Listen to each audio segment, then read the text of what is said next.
Lynn Cullen live in 1 minute.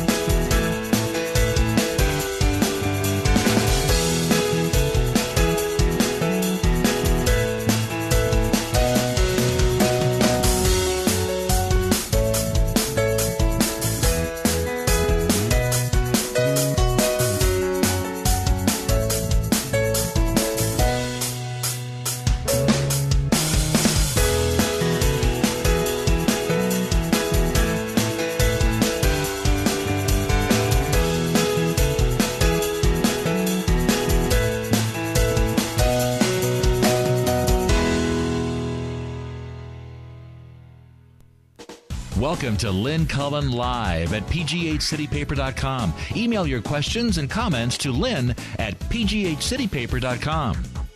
Well, if I'm looking at Tom Sokolowski, it must be a Thursday. Exactly. And in fact, it is May 9th. Yeah, welcome to all.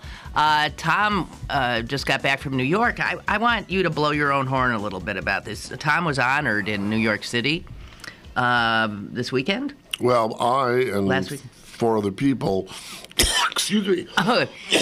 Tom and 4 other people are... Excuse me, was honored. It's the 25th anniversary of an organization that this group of people helped found called Visual AIDS. And we were the ones, people in the visual arts world originally, who created this event on the 1st of December, which is still celebrated 25 years later, to recognize people with AIDS and their caregivers. And it was at a point early on in the AIDS crisis when all you saw were images of people, because of the nature of drugs at the time, who had these opportunistic infections like Kaposi's sarcoma. Oh, I mean, it was horror. Patches in the face. People were terrified. Oh, and also the entire population was terrified. Knew. I remember this blurb that Dick Cavett did about things that were not true about AIDS. You don't get AIDS from public toilet seats, and he threw the toilet seat. But anyway, so we were honored, the 4 people who founded it. Sadly, one of us is dead from AIDS, but and the fellow who was our first director. And it was great because... Well, you founded A Day Without... Yes, the note was A Day Without Art, and the notion was we acted as... Really, we had no expertise to create money for patient care or research, but what we did have was the savvy. We all dealt with the press in our own organizations, museums and art centers and whatever. So we basically had artists create images of people with AIDS, language by not people with AIDS are not victims, people with AIDS are not guilty, and really change the terms of the discourse. And that first Day Without Art, we had 690 museums across the country participated, and within a few years, thousands, millions all over the country, the world. So this was just a thought in your head, and when the first time you started it, you had no idea that this would 25 years later still be happening. Well, that's it. Well, and the point now that the organization has moved on to is that it's not over. Because what was very interesting I think everybody else has washed their hands of it, though. Well, what's very interesting is, except for people in the medical profession, but what's very interesting is that it started out, as everyone remembers, in the gay community. And very quickly, I'd say within 3 years after our activities and others, when people became clear how it was transmitted, the numbers of people getting infected in the gay community and others in urban areas went down amazingly. But then what has happened in subsequent years is that it has moved on all over the world, but often in poor communities, communities of color, and of course what was at once called the third world. It's just catastrophic. Yeah. And because, there are issues, you read about in Africa where, having sex with your brother's wife after your brother is dead is not something that's incestuous, but rather necessary because that's what the modes of that society are. And if you don't, then you're the bad guy. So how do you go against moral, religious things because of illness? But now they're even finding that men who are in their 30s are being circumcised now because they find that men who are circumcised have less chance of spreading AIDS or getting AIDS themselves. So you can change cultures. And the one thing when I lecture about this, I always say to younger people, it doesn't have to be AIDS, but if you're really passionate about something, none of us were rich people, none of us were powerful in the sense of being the head of Mellon Bank or something, but we were savvy. And with a little bit of pushing and continuing to push, so you made phone calls, you organized, and bango, it became this huge. Yeah. Has it gone international? Well, maybe not so much visual aids, but A Day Without Art in certain ways. That red ribbon, which our artists created, has certainly gone viral. And what's interesting is, I've always said it's probably the most important art project I'll ever be involved in my life, in that it not only represents just AIDS, but pink ones, breast cancer, green ones. So you mean you guys were the first ones that come up with that now ubiquitous? Yeah. Well, I'll tell you the funny story about that was I was doing grand jury in New York. At the time, it was just after the Gulf War, first Bush, and I was going to grand jury. You have to do it every day for a month, half a day. So I remember I'd go down to Wall Street area where the courts were, and it was just that week when there was going to be the big parade down Wall Street with all the confetti and all that business for the soldiers, and all these old duffer guys were wearing these literally corsages of yellow ribbons, yellow ribbon.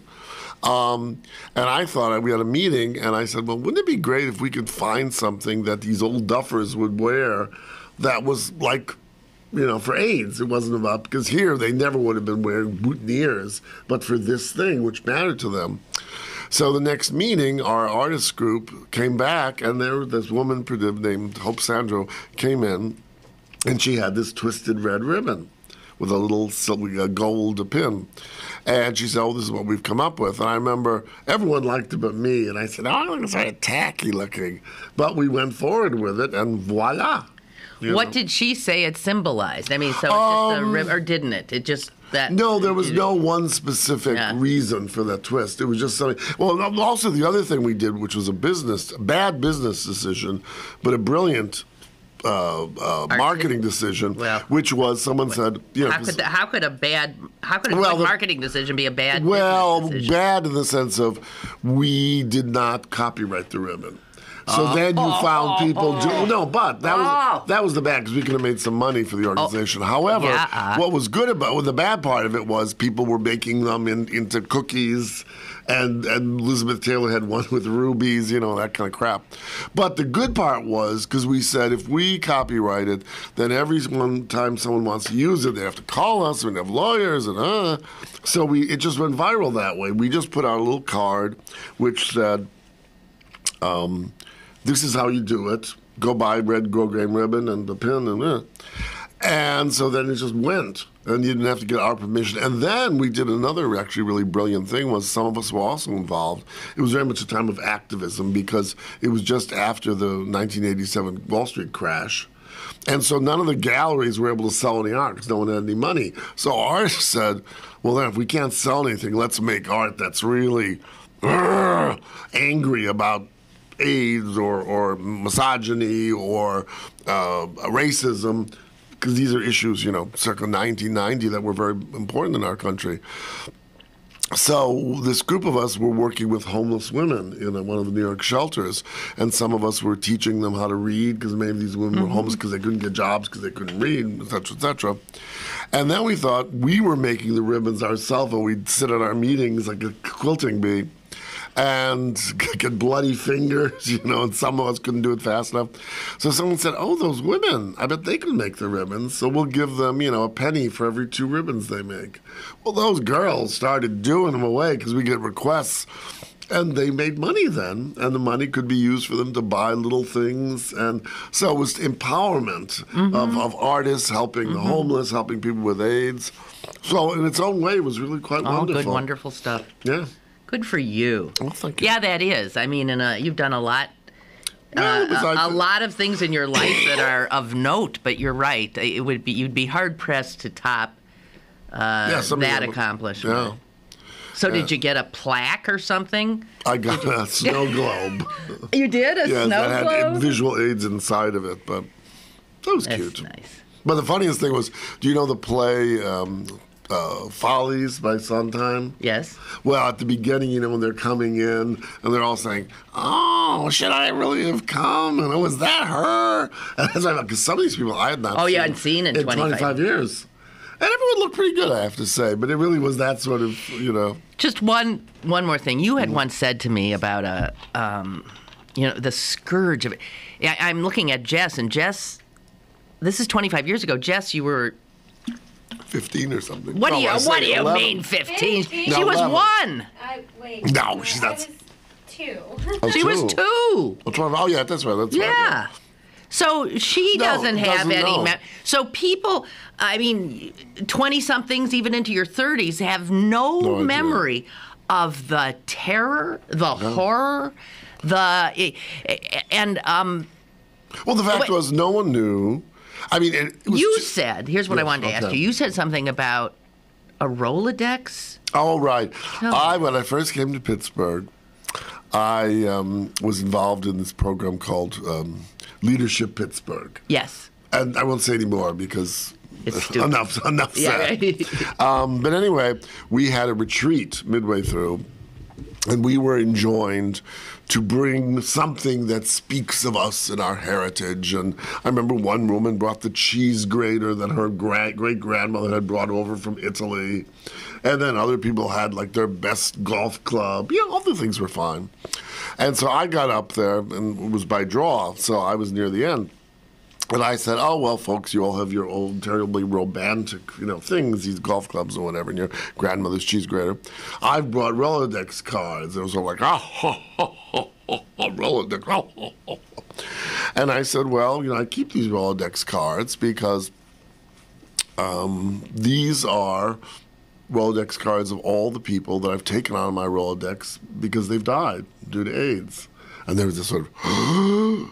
And I said, "I have 76 of them." Jeez. And now, these were not all, to be fair, good friends, but they were all people who you were knew. close acquaintances. Yeah. And I remember when I told you that, you were saying to you, like me, like many people, in your address book, you don't scratch out people. No, who died. I've got more and more dead people in my address book. Or people who you just move away from or whatever. And it's very funny because after that, and I've used this in a few lectures of those cards, many people have said they've done something similar. They just keep these in their drawer because it's like it's you almost don't like, want to throw them out. Throw them out. It's like you want to, it's memory. It's like no. Well, it's very funny because maybe it's in the bread and the bone. Because I remember when my grandparents had both died and my father was helping to dispose of their house, etc. And I remember in my grandmother's bureau, where she had her jewelry or whatever, she had a pack, not of Rolodex cards, but in Catholic tradition, they do a little holy card. And I have some of those too. Oh, and she must have had like 100. A gazillion, yeah. Yeah, I keep those because Okay. Well, good for you, Tom Sokolowski. Well, That's quite a... I had no idea until when you told me last week what you were getting honored for. That, geez, that's huge, a day without art. You do and whatever. I never created something that would go... Well, no. No, it was something that's lasted like that has that resonance. Good for you. Sadie Hawkins Day.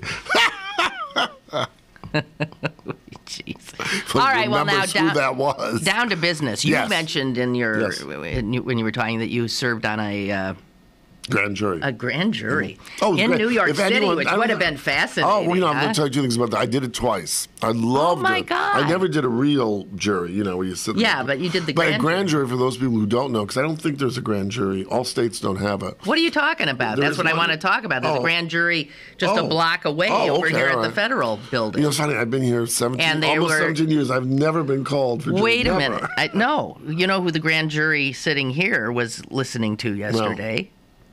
Who? The mayor's two bodyguards. Oh. The mayor's. I saw the mayor's like administrative secretary or something. Yes, very interesting. And if you're Luke Ravenstahl, you are not sleeping well right now exactly. Because if, this started in the police department. Yeah, right. Now all of a sudden they are interviewing the people who, right around the mayor. And there's a quote by someone who's in the prosecutorial business who said, well, this is the way that these grand juries work. I mean, they'll start at the, in the, say, the nucleus of something, the police department, and then as they investigate and things go out in concentric circles, and clearly this circle has grown now to where they are focused on the mayor's office. Right. Well, and what it is in this case, you don't, when you're in grand jury, and you hear lots of cases. I mean, this is a grand. You just hear the prosecution. You do not hear defense. Well, whether you can. You don't, though. I'll tell you this quite quickly, but and so basically what you do is you say, we don't know if the person is guilty or innocent. But there's enough. But there's enough evidence to bring it to trial. Right. And so every day we'd hear like maybe 10 things, sometimes more. And did the grand jury ever not give? Twice. Really? Didn't. Yeah, twice we didn't because we just felt there wasn't enough. I thought grand juries tend to just be rubber stamps for the. No, but this twice we just felt it was like sticky because we met and. But it was very funny because you have to come before a grand jury of that normal sort within, I think it's 30 hours, and if you don't, they have to let you go. The people who have been put into jail because you can't be held in gaol, as the English would say, without being arraigned. So we'd hear people like last night raped someone or pulled someone's jewelry off their neck on the subway the morning before. And, sometimes there were horrible children being some of the stuff was horrible. No, but one time, what can happen is prosecution can't come in, but a plaintiff can speak on their behalf. And I remember this black woman once came in. She was this chubby little sweet-looking woman. And, she was so sweet and whatever. And then as the prosecutor started asking her she got less sweet. She was like, the knife mama of Harlem. But the children were, because, that was so creepy.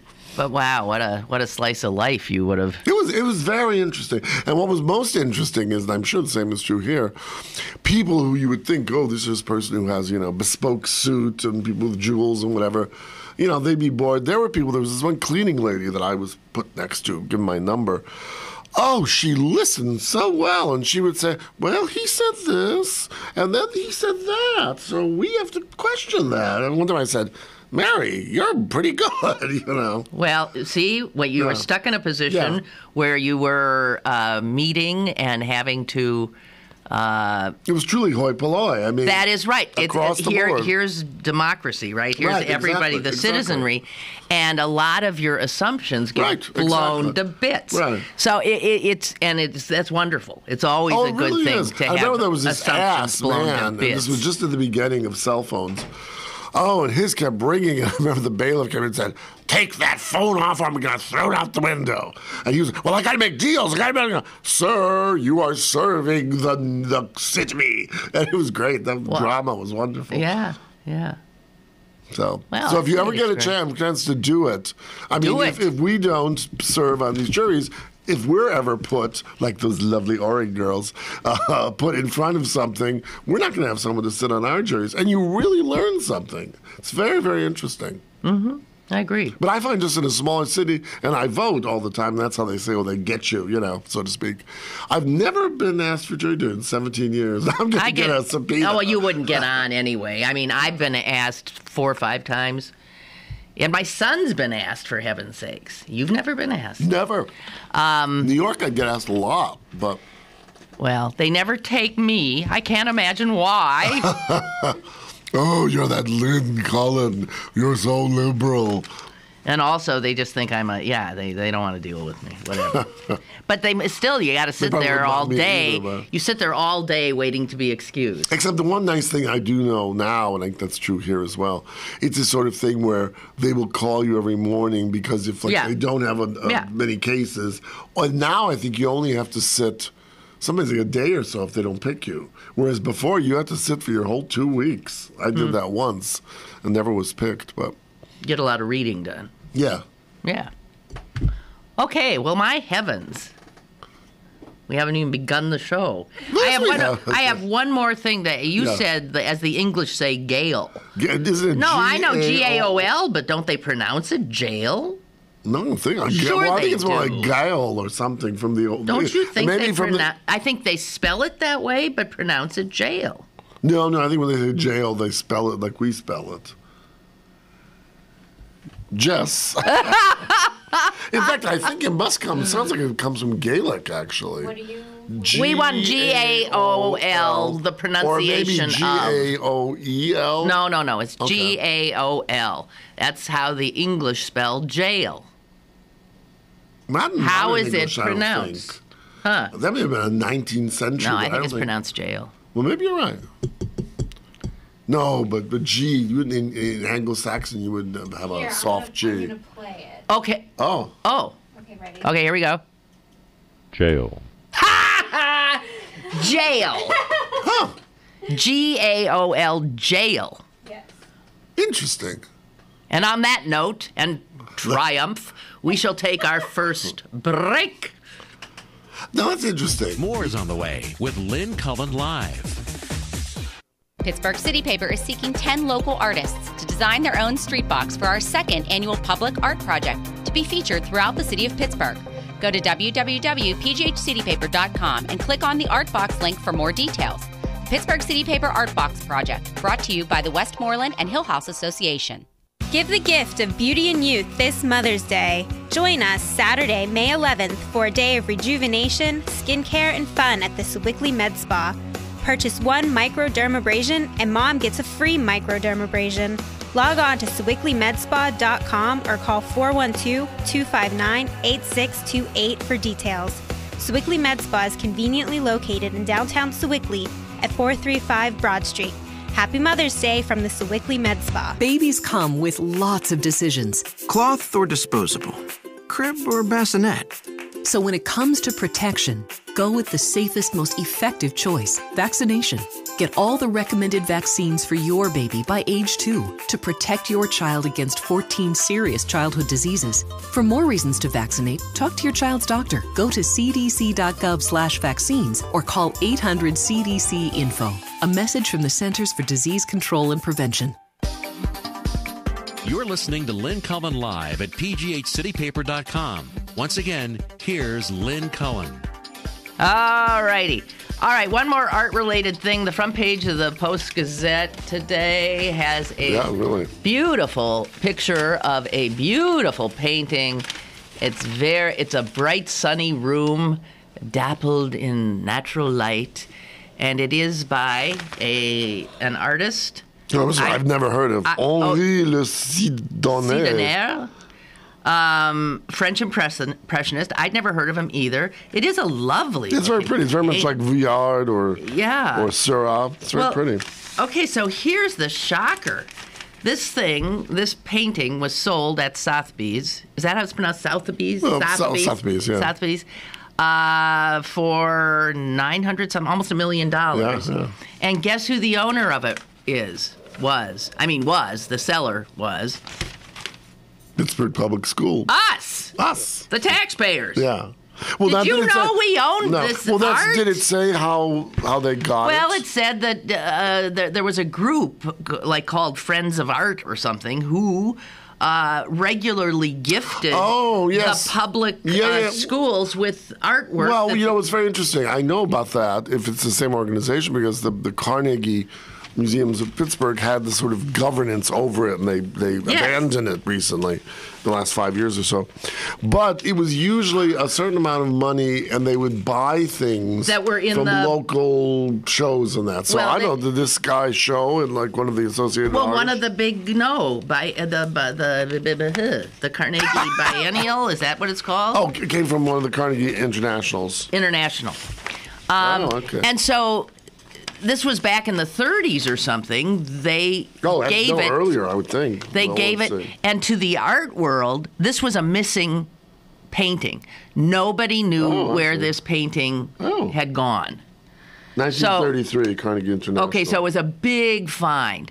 Meanwhile, it's sitting in some tacky frame with glass on top of it in in one of the administrative offices, some woman's office. And she's sitting there with $1 million painting and didn't know it. She just liked it. Right. I'm wondering how much else is there. They need you to go over there. Well, and somewhere. somebody needs to go Lulu over there. Lippincott, who's the curator of Old Master Art. I mean, gee whiz. And this group had given it to the schools so that students could be, it would help educate them about art. Right. Well, it wasn't doing that. It's sitting in an administrative building, as are all the other artwork that we have. I'm sure they're hanging some of these pieces that the schools own are hanging in some of the schools, and I'm sure most of them aren't worth a lot of money, but some might be. Right, exactly. And I really think. Well, the question, especially when the issue is they're not being used now to educate. No, they're sell them. Yeah, I mean, because the school system is in bad shape. So. Yeah. Well, it was just like, what did they find in some hotel in Paris? They found a work by who was it? Carlo Maratta, I think, was a famous artist of the 18th century, or something like that, and that went for some millions. Jeez. Why can't I find something like that in my house? On the back door. Yeah, I know. I couldn't, who knows? Jeez. Just find spiders, other people find hundreds of thousands of dollars of paintings. Is that someone else, the British person? Yeah, I want to ask you about that. All these what is this? I mean, I've never... Those British are randy. No, but it's not just British. It's this was British 60s and 70s television personalities. A lot of whom were they children, all like are Mr. Rogers pedophiles types. And rapists. I mean, and they were very much beloved. They still are. It would be like Fred Rogers. Oh, please don't even say that. No. But I'm saying they were those kind of people involved with kids. Not always involved with kids, though. Not all of them. No. But there's been one after another. Yeah. Now another Put them on British. Gale. They're going to Gale. That's true. Here's another one. They're old. They're old now. And the most recent one is a 73-year-old. And he was Jimmy Tarbuck. And he was an entertainer and a quiz show host. Bob Barker. Yeah, kind it's like person. he also went to school, grade school with John. He was John Lennon's classmate. Oh, wow. So John Lennon would be 73. Yeah. Wow. Anyway, so there. I think we're up to 4 or 5. Yeah, there was that one guy, Jimmy Somerville. Stuart Hall, Jimmy Savile. Savile, yeah. He's dead. And these are, I mean, the Savile guy was what? They thought like hundreds. Hundreds over many years, yeah. And these were people who were knighted by the Queen. Right, exactly. No wonder she has such a sour face. Geez, what a nest of vipers.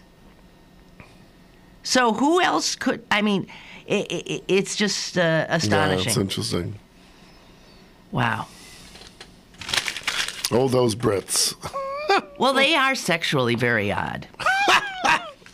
Do you speak from experience? No, I just... You of the... No. Chuckles and... yeah, I think they're very... What was the other one, the dance, the Waltz King? Oh, Lawrence Welk. At some point, Lynn will tell us those stories again from her great repertoire. Okay, I want to talk about bees. Oh, sure. Are you aware of honeybees? Aren't they being killed off or something? Yes. Now, I remember at one point... Do you think, is a dead honeybee any concern to you? A nest? You mean the thing of it? Or no, a hive. Let's say a colony, a hive. They're dropping... A swarm. Yeah, rather than dropping like flies, the phrase should be dropping like honeybees because they are dying. Well, I remember not so long ago, you may remember this, maybe, 10, 15 years ago, they were very concerned because there was a variant of bees coming up from South America. The killer bees, right? Killer bee, or Africa, or wherever they were African aggressive. And they were very aggressive. And at one point, a long time ago, I remember they had reached Texas. I know. I rember being terrified. Like they were coming. They're coming. They're coming. Yeah. But now this is something No, these viral, are regular, or what? ordinary old honeybees. And here's what we don't think. We're not mindful. We're not easily 1/3 of all the food that we eat would not exist without honeybees. Oh, right, because they pollinate. Right, exactly. I mean, you have to Flowers have and everything, pollination. Honeybees, and here's something I didn't realize. How out of it am I? That there are beekeepers, of course. Yes. What I didn't understand is that beekeepers, commercial beekeepers, will transport their colonies and hives via truck to various areas. Oh, I've done that once. One of my friends. What were you? So a farmer will hire. My English friend, who had a fairly substantial, it was like the size of a refrigerator in his backyard. He did bees and he made his own honey. And people would call him up if they would have bee swarms, because when bees would fly in their trees. And one time we went to get a swarm. It was fabulous. But I remember we wore those hats. Yeah. And then I was the person doing the smoke, because smoke sort of calms them down. And then we just took this hive, which was the size of a watermelon, and put it in a cardboard box and put it in the back of the car. And we brought it somewhere else, yeah. But I think... Oh, but you were saying they will bring their hive to a farm, so they will all so to dance pollinate, around, right. I thought they just relied on the bees that were around, to do it. But no. So they say that... okay, first of all, 1/3 of our food wouldn't be here without them. And 1/3 of commercial honeybee colonies disappeared or died last winter. And do they say why? Well, there was something I remember reading somewhere about a virus. Yes, there's a lot of there's a lot of culprits. The Department of Agriculture, along with some academic researchers, beekeepers, have just come out with a study of, and there's lots of potential culprits, and the biggest one, I was reading for years about this thing called colony collapse disorder. They couldn't figure out what was. It was like New York. They couldn't figure out what was happening because whole colonies of bees would just all of a sudden, the whole bunch, dead. Does that have to do with the queen? Because I always know the queen is so important. No, they thought it was some kind of pesticide or a virus or something. However, most of these, the 1/3 of the colonies lost just the last few months, don't fit that profile. So you got more than one thing that is attacking the bees. And the report that came out did, of course, and are we surprised? They do think the big thing, pesticides. Pesticides, yeah. Okay. So listen, guys. We do pesticides for what? Because farmers got bitten by spiders. No, because farmers don't want to have good yields and want to have good crops. Get rid of bad pests. Yeah, but okay, the reality is the very pesticides that are supposed to be protecting agriculture and our food supply now appear to be potentially terribly destructive. I mean, if 1/3 of the food, all the fruits, vegetables, nuts, berries, what if they say goodbye? I mean, what would that do? I mean, you stop and think about it. So this is something even bigger than the killer bees, the African bees, something to truly worry about.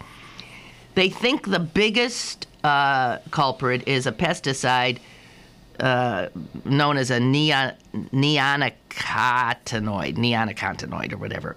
These were developed, it says here, in the 1990s, so they haven't been around long, and they were rushed to market. Oh, I see, okay. Without all the implications. Well, just very minimal studies of potential harms, and very quickly became the world's most used pesticide. Wow.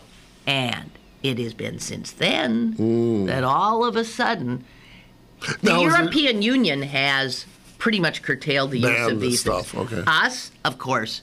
No, the EPA is looking into it. And, of course, industry agribusiness, is screaming. No, the pesticide companies are fighting like mad. And you can bet the Republicans are helping them, right, to keep any kind of... Okay, so the bees are beset by us, pesticides, by this strange colony collapse disorder, by some kind of a mite that sucks what is like their blood. Also, they figure that what happens is while they might be able to live with something like that, or the viruses that are maybe attacking them, the pesticides they know weaken their immune system. If they don't kill them outright, they make them vulnerable. To the mites or whatever. Yeah. So now, do they suggest, let's say we would stop this in 2 years, I don't know, are bees able to then be beefed up? I mean, to get them going? They're they're trying to, like, fiddle with the bee genetics, because see, I think if we just had stopped fiddling altogether, that's so now there's always these unintended consequences. Yeah, exactly. And they're saying, hey guys, we are one major, one little thing away from a potential serious disaster that would have. So just think, every time the bee goes around, I remember this one nun told us, years ago in school, she said, well, what the bees do, they want to go and get all this, so they make their lovely honey. We all like honey, don't we? And basically when they go around the flowers, they shake their fannies, and they get pollen, and then they shake their fannies someplace else. I still remember that. So bees shaking those little, bee-striped derrieres they have. I hope that wasn't your science teacher. It was because, not too bright nun, but anyway. But they also say because of climate change and drought everywhere, that bees are having trouble. Most bees, I guess, most of the colonies are kept in the Midwest. And for some reason, the drought conditions in the Midwest over the last few years have really made it difficult for bees to get the nourishment that they want. Do bees, because I don't know, when it's colder times, because it certainly gets cold in the Midwest, do they go into hibernation? I have no idea about bees. Because I certainly don't remember bees. Don't we have any beekeepers in the audience? Help us out here. They say what's happening, though, is the commercial bee keepers are getting close to the point where their business is not going to be viable. Wow. So if their businesses aren't going to be viable, and then there aren't any commercial beekeepers, then what? That's right. It's fine for your flowers or whatever in the backyard, but when you're some agro-business somewhere, where you have 85 million acres of whatever that need to be pollinated, that's where the shit hits the fan. No, they're saying we're in big trouble, and if you look at the honeybee essentially as our canary in the coal mine, as a monitor of environmental so funny. You think of issues. These we're movies, in trouble again. like every other movie is about America, the world after Armageddon in 2070 or something. Yeah, that's right. Yeah. And it always is this kind of thing. It's something where you're not paying attention. Exactly. That's right. It's always I'm always saying that. So everybody thinks that our greatest, oh my God, our greatest threat is some radical Muslim, whatever, doing something. That is not it. No, it's nowhere near it.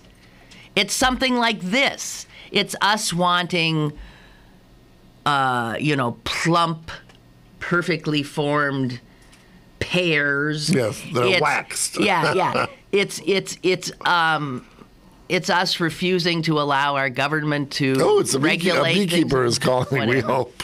Hi. Hi guys, it's PJ in Greensburg. Hi, PJ. Hey, Tom can testify, him being the art historian that he is, about how the imagery of bees in history. I mean, there were the French monarchy and Oh, yeah, why did they... the Barberini, their bees was on their coat of arms. Why would that be, though? Well, they knew how important they were. Yeah, I think that's true. I don't know specifically, but yeah, that makes sense, right? I mean, and what do we talk about? We conjure up Benghazi again. Yeah, exactly. That exercise is so enraging. You look at all the issues that really are threats to us, right? And then you look at what our so-called representatives are doing with their time. Government. Are doing with their time. It is an outrage. Well, really, because it's not about really extra security. It's sort of no. It's about trying to take down Obama and Clinton and Hillary. Yeah. Well, and you look at the brown bat population dying off. That's true too. Did you read any reports about the monarch butterfly population? Yes, and the monarch butterflies are almost decimated. And by the way, butterflies also are pollinators. We don't exactly. Okay, I don't know what we're thinking as we, go about we're not living chemically in every way, but we are really destroying this earth. Well, I don't proselytize about being an atheist, but one of the things that makes me proud to be an atheist is the fact that I will not say to myself, "Oh, God will make it okay," or "God won't let that happen," which is what so many people do, and why nature gets such a huge lack of respect. Yeah. Although the brilliant thing about nature, though, is, I mean, you think of things like, Mount St. Helens was natural, but, where all that stuff was burned down and now it's all reforesting again, and I somehow think that the environment is rich enough, but it's that none of us will still be alive when it comes back, because when you destroy it to too great a degree, there's nothing to be recombinant. We are poisoning. Well, that's the poisoning, yeah. Poison. Well, and we'll get ours in due time, Lynn. You've said Mother Nature bats last. Oh, yeah. We'll get ours in due time. Part of the problem is, and then the alternative is organic. You hear that drumbeat all the time. Yeah. The problem is, we couldn't grow enough food to sustain the population we have if we depended on organic foods. Well, nowadays that's true. And non-factory, especially the way we like to eat meat. I mean, you're talking about a cultural change that would be like the second industrial revolution to change and make things work in our favor. Yep. And symbiotically with nature. So. But you're right. Bees, bats, butterflies, if these aren't canaries in the coal mine, then you tell me what is. And now you're seeing at some level of government, because this report that came out is, the Department of Agriculture is involved. They're starting to put lots of alarms out. Yeah. I don't know that anybody's listening, but I am. They got my attention. Hey, one more thing, and I'll let you guys go, and you don't have to talk about this right now, but that first part of Tom's little bio history there was really great. And I know Tom might not want to toot his own horn, but I'd like to hear about his education and some things like that at some point. All right, because you're a fascinating guy. You both are. Thank you so much, PJ. Bye. Bye-bye. On a slow news day, maybe. Slow news day, right. What's interesting? I don't know if you saw this, and I don't know if it's been accepted, but did you see that some man whose mother, I guess, believed in, every being has a soul, value and purpose, that he was going to allow in the plot that was left, I guess, for him next to his mother in the cemetery. I can't remember where it was. He was going to allow that for the man Tsarnaev to be buried because no one wanted to. But the cemetery won't let him, probably. Well, I don't know. I didn't hear what that. No, I think a lot of people have offered. Oh, I see. They have offered. They said, "Hey, look, bury him here for God's sake." What nonsense! And the cemeteries don't want it. why anybody has to know where the body ends up, I'd like to know. Let him unmarked grave. Quietly bury him somewhere. Right. I have never seen anything so absurd. Like what? We're getting back at him for this? Yeah. He's dead. Right. Jesus. People behave so... Well, because the point was he may have been a malevolent, whatever, misguided person, but he was a human being. Yes, exactly right. He has a right to be And buried. I got exactly right. And all it says, the people who are making this into an issue are the ones behaving badly now. Because it's not, to my knowledge, the three people who were families of 3 people who were killed in the they're not saying anything. Or it's the all injured. these yahoos. Yeah, right, exactly. It's unseemly. Unseemly. Jesus. As somebody pointed out, for God's sakes, when we got Osama bin Laden... He was buried. He was buried perfect. He was actually appropriately Muslim, washed, shrouded, and properly buried at sea with prayers. Yes. For God's sake, excuse me, nothing upsets me more than this level of just stupid. Well, because it's a very easy thing to take on. Oh, yeah, you're tough. You're tough. God, get a grip. I got to take a break. Stick around for more with Lynn Cullen Live after this. Go to BurkeBargains.com for great deals on gift cards from your favorite local restaurants, bars, museums, attractions, and shows. Like us on Facebook or sign up for our weekly email updates for your chance to win a family 4-pack of tickets to Kennywood. BurkeBargains.com, Pittsburgh's best bargains. BurkeBargains.com. Mini skirt. Whoa.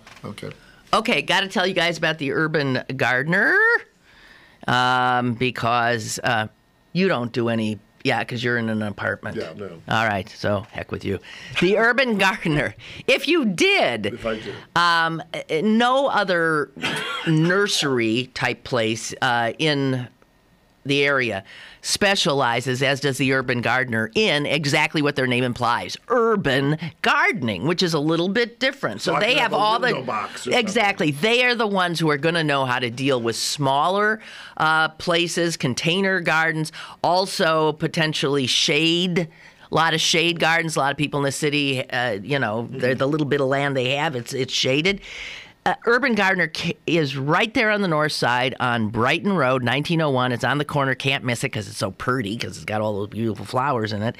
And they'll also help you design a garden if you want. They'll do all that stuff, but they've got it all. Trees, shrubs, perennials, annuals, vines, and even accessories. And I just love this place. I love it. Check it out online. They've got the greatest website. Plus, get on their email list. You'll get more gardening tips than you can imagine. UrbanGardenerPGH.com. And when you go and you're checking out, you say, Lynn Cullen, Lynn Cullen. They'll give you a discount. I promise. Lynn Cullen, discount. Woo! It's warming up outside, so get to Little's for all your spring needs. Little's has everything for men, women, and children to stay in style for this upcoming hot summer. Lots of great colors from Dansko, New Balance, Steve Madden, and much, much more.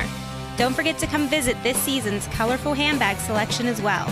Little Shoes, Pittsburgh's largest family shoe store, 5850 Forbes Avenue in Squirrel Hill. Now, it's back to Lynn Cullen Live at pghcitypaper.com. Okie dokie dokie doke. Wait. Okay. So, I hate to get... You have a guest? I have a guest? No. Oh, that man. Although it says the situation. Maybe it's a bee. You know what? I'm such an idiot. We might have a guest. Oh, well. Leave it to me. We just been told that my guest is here. I wouldn't have gotten a guest. Oh. It's a surprise. Who knows? Oh, or it's man. a beekeeper. Oh, jeez. Okay, so you know that the those idiots in Congress are... It's KQV's guest, not our guest. Oh, wrong radio station, huh? Yeah. Was it anybody we'd like to talk to? I don't know, some old lady. Some old lady? Is that what you'd say about me, too? Oh, I'm just saying about, you see what the Pope said about nuns? The Pope was lecturing to the new Pope, Francis I. He was lecturing to some nuns, and he says, and I don't want you to be a bunch of old maids. And I think the Pope said, did he really say that? What did he mean? What did he mean? Well, I wasn't quite sure. I think it was his way of slightly chastising, some of these it didn't say that. No, but an old maid. No, I think it's the opposite. Well, no, but when you read through, I guess he meant he wanted them to do good things, etc. But I think he was sort of saying when they get together and bond and shake their rosaries at the Vatican that he wasn't so happy. Maybe I was mistaken, but well. Because, these activist nuns have been fabulous. They're incredible. Especially in South America. They're so much the best of the church. Oh, yeah, exactly. Absolutely. And they are old maids, they're wonderful. By definition. Oh, but they're just wonderful. Some of these activist ones. Yeah, some of them aren't and some of them are. Was I going to say something? They're Republicans. Oh, these goddamn Republicans. God help us. Oh, my God. Okay, so now, their refusal to do anything. Anything, yeah. And, Senator Toomey has flat out told us that there are just some people who will not do anything that's got, that the president is also in favor of. So let our country go to rot for the next 4 years. Just go to rot, whatever. And then if another Democrat gets in, go to rot forever and ever. They simply refuse to engage in the act of governance, which is what they were elected to do. Right. Although I see if Hillary, although she'll be up there in years, if she's the next, I can see her coming in with an Uzi into Congress. Get in line, boys. Well, listen. So the immigration, the effort to finally get some reasonable pathway to citizenship for all of these undocumented human beings we have in this country who are already, they're employed here, they're raising their children here, their children are in our schools, they are in every way consider themselves Americans, but they aren't. A piece of paper. No. And that we don't give them any opportunity to do that. So, as you know, there's a bipartisan effort because the Republicans, while there's the Tea Party crowd, but they also are smart enough to realize the writing's on the wall. Well, the Tea Party crowd isn't. Well, the Tea Party crowd is no, and that's what's deranged. Those are the ones. That's all it takes. That's the in the what is that? Or the wrench in the machinery. Yeah, right. They're the wrench. They don't have to have a majority. Right. You just have enough of a minority to scuttle anything. And that's what they are doing. So it's in the Senate now, and senators have been allowed to put forward any amendment that they want to this document. You want to hear some of the amendments? I can't wait. Here's an amendment. Mother's Day. Here's an amendment to what would give, after some ridiculously long time, like 13, 14, 15 years, would finally allow someone who's already been here for 20 to become a citizen. Okay, so Senator Cruz of Texas has put in an amendment which says essentially this: no person who is or has previously been willfully present in the United States while not in lawful status, shall be eligible for United States citizenship. So in other words, totally negating the very idea. He says, his amendment would say, if you ever came here without proper papers, you can never become a citizen. Well, even W had that, what was it? Oh, he was relatively progressive. Yeah. What was it, like 3 years? Right, whatever. And Reagan had an amnesty. Right. Never mind. Okay, so Senator Ted Cruz's amendment would essentially say undocumented immigrants can never become citizens. And where did Mr. Cruz, that was obviously not an Anglo-Saxon name, when did his people come over? C-R-U-Z. Yeah, Hispanic. Yeah. His dad. I don't know. Oh, I mean, that's sort of like, hey, remember where your daddy came from? Yeah, whatever. But my father had them. Okay, here's another offered by Senator Jeff Sessions of Alabama.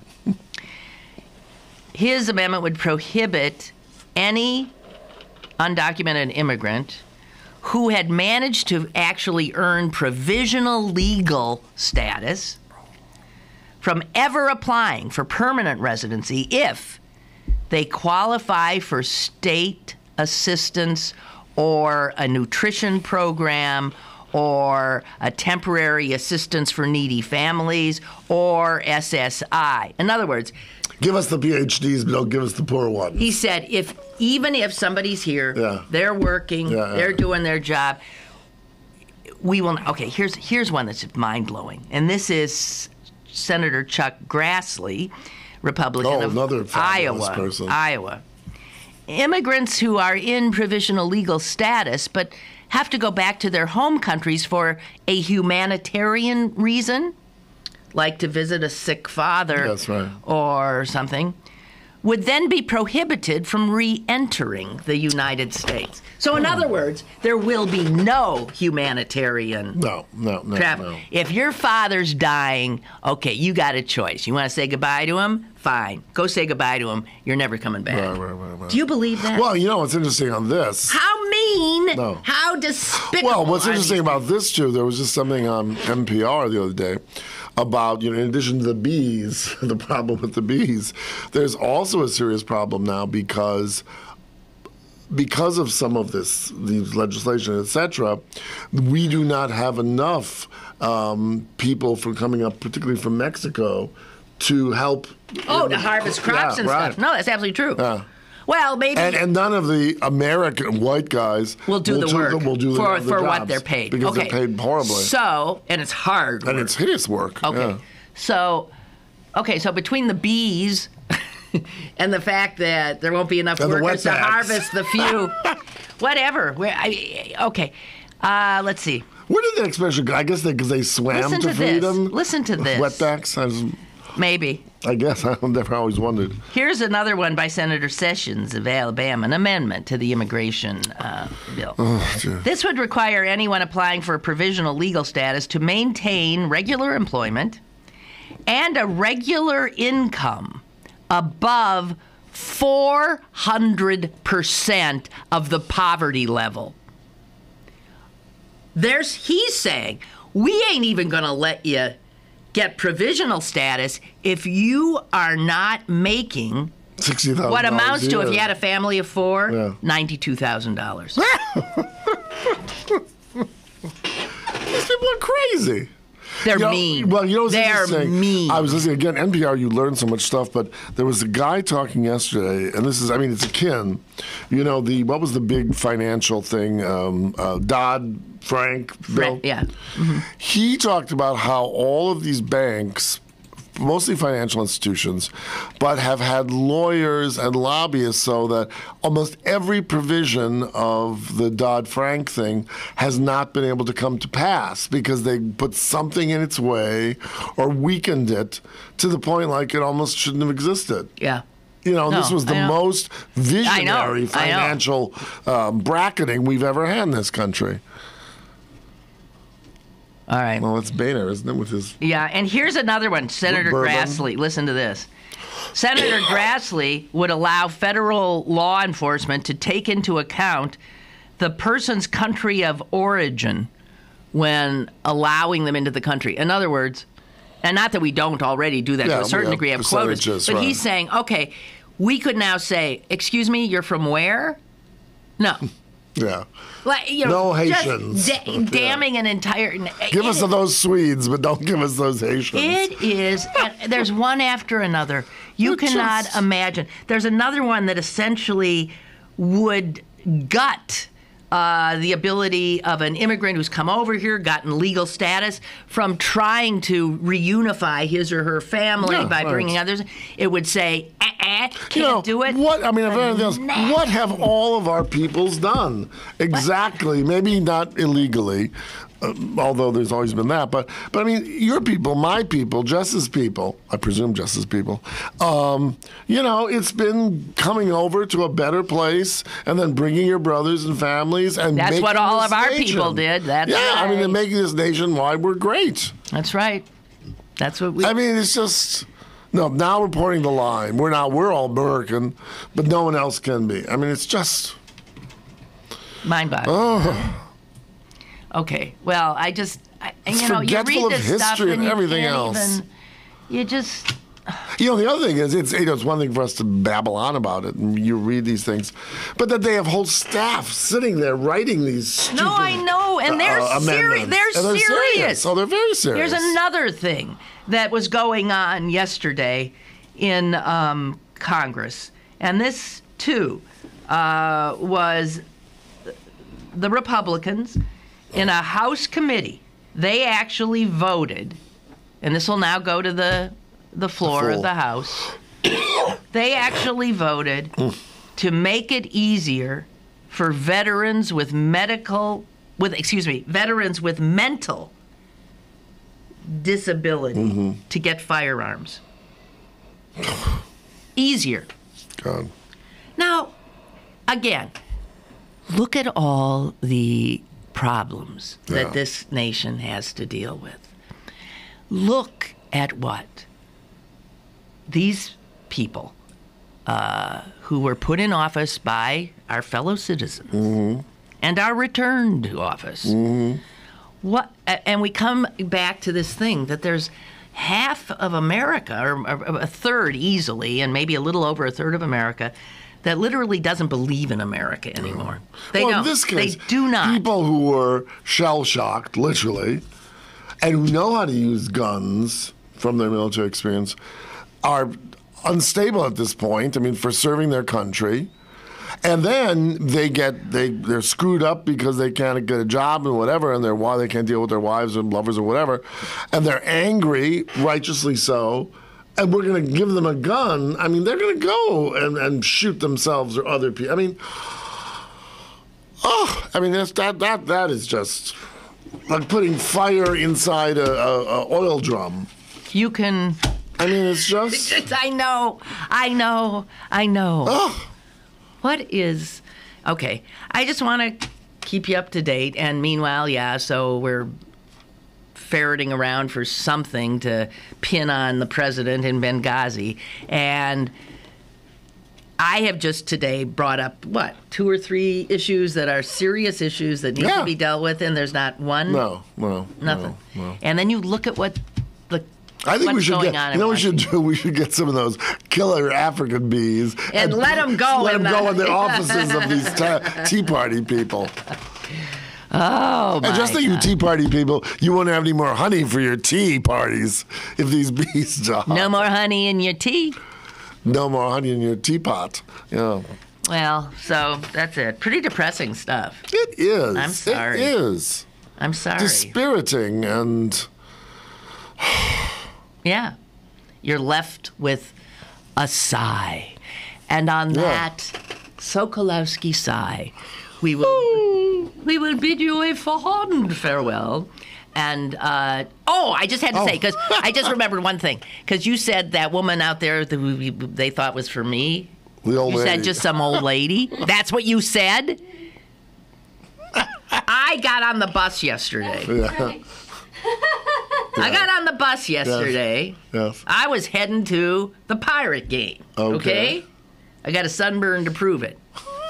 I get on the bus, and a woman who I thought looked my age got up and said, "Would you like my seat?" I was mortified. Oh my God! I said, no, thank you. And I walked to the back and found a seat, and I thought, Jesus. And God. Oh my God, saying, it's happened. It's Grandma Lynn. It's happened. Oh God. I said, I tweeted about it. I rarely tweet anything like that. I said, well, I had something akin. I'm going to go shoot myself. Was, when I hit where they give you, senior citizen discounts at the movie theaters. And so I thought, oh, what the hell, So I said it, but I took out my license. So the woman looked at it. So then I thought, oh, well, I'd broken the hymen, so to speak. So the next time I thought, so I went up and I was ready to take my card out, and this young girl said, oh, no, you look old. Well, you only have to be 62. Well, some 62. I had 62. Some 63 and some 65. Well, screw 'em. But I just thought anyway, that is funny, though. If you see me on a bus, do not. Oh, we're over, but just one thing. Do you find, just since you travel... We gotta go. I know. You travel on buses here. Just 1 second. Do many people do that? Not to you, but I mean, let older people... Oh, yes, they do. There's a lot of... Yeah, you see a lot of good behavior. Yeah, that's... A lot of bad behavior, too. But I find whenever I do, a lot of people are surprised. Like, more so in New York, because I don't take buses here, but they're surprised that people do that anymore. Oh, no, they do. Well, that's good. And again, with assumptions, often unlikely people you wouldn't think were going to get up. Like this young, ravishing Nino here. No. I'm saying like some...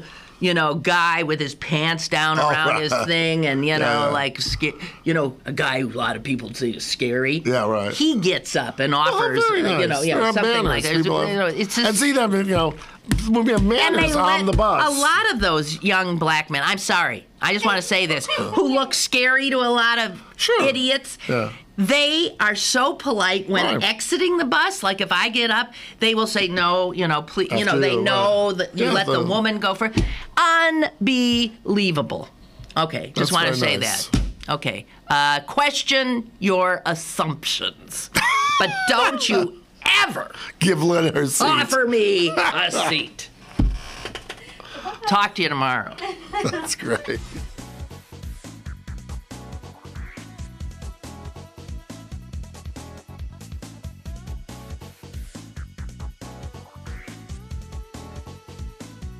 Lynn Cullen Live, Monday through Friday from 10 a.m. to 11 a.m. and archived at pghcitypaper.com. The opinions expressed on Lynn Cullen Live are those of the host and do not necessarily reflect the viewpoints of Pittsburgh City Paper, Steel City Media, and its advertisers.